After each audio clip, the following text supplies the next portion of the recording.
অনেকেই দেখবেন একটার সাথে আরো একটা অফার করছে এবং অল্প দামে একদম সীমিত দামে আপনাকে অ্যালার্জির প্রোডাক্ট ধরিয়ে দিচ্ছে।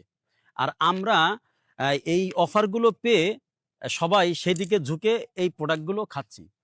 তো আপনি যদি অরিজিনাল অ্যালার্জি বিনাশ না খেতে পারেন তাহলে আপনার অ্যালার্জি ভিতর থেকে কখনোই নির্মূল হবে না। তো একটা কথা বলে রাখি যে অ্যালার্জি হচ্ছে একটা রক্তবাহিত রোগ এবং দীর্ঘমেয়াদী রোগ। এই রোগ থেকে মুক্তি পেতে হলে অবশ্যই আপনাকে অরিজিনাল ফর্মুলা দিয়ে তৈরি প্রোডাক্টটি আপনাকে খেতে হবে। তো যারা অল্প দামে দিচ্ছে এবং যারা একটার সাথে আরেকটা ফ্রি দিচ্ছে তারা মূলত কোনো চিকিৎসক না, তারা হচ্ছে ঔষধ বিক্রেতা। এদের থেকে দূরে থাকবেন এবং অরিজিনাল অ্যালার্জি বিনাশটা আপনি সেবন করুন। ইনশাল্লাহ আপনার যত পুরাতন অ্যালার্জি হোক না কেন একদম ভিতর থেকে নির্মূল হবে। আমি আপনাদেরকে একটু খুলে দেখাই।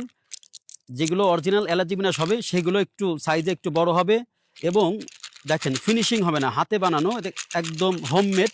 এটা একটু দাদ্র খাদ্র হবে। আর কালারটা দেখেন একদম ন্যাচারাল কালার। যেগুলো ফ্যাকাশে কালার রয়েছে, সাদা কালার রয়েছে, পাউডারের মতন রয়েছে, এগুলো হচ্ছে বাজারে থাকা 2 নম্বর অ্যালার্জি বিনাশ। অবশ্যই এটা যাচাই করে আপনি কিনে খান। আপনার অ্যালার্জি যত পুরাতন হোক একদম ভেতর থেকে নির্মূল হবে ইনশাল্লাহ।